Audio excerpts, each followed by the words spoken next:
Union বিএনপির আমাদের union BNP সব বিএনপি না, ইউনিয়ন বিএনপির কিছু লোক আমাদের এলাকায় চাঁদাবাজি করতেছে, বালুমহল নদীমহল গাড়ি গাড়ি সবকিছুর বিরুদ্ধে চাঁদা নেওয়ার জন্য অবরোধ করছে। আমাদের ইউনিয়নে হামলা করেছে, ভাঙচুর করেছে। এর বিরুদ্ধে আমরা কঠিন আন্দোলনে যাব।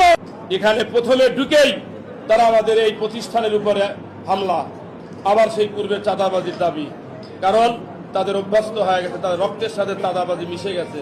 আমাদের দাবি যারা এই চাঁদাবাজি এবং এই ইউনিয়ন ভাঙচুরের কর্মকাণ্ডে জড়িত, কোথায় যে ইউনিয়ন বিএনপি এবং বাঘাবাড়িঘাট বন্দর বিএনপির নেতৃবৃন্দকে যতক্ষণ পর্যন্ত দল থেকে বহিষ্কার না করে এবং আইনের আওতায় না আনে ততক্ষণ পর্যন্ত আমাদের অবরোধ চলবে।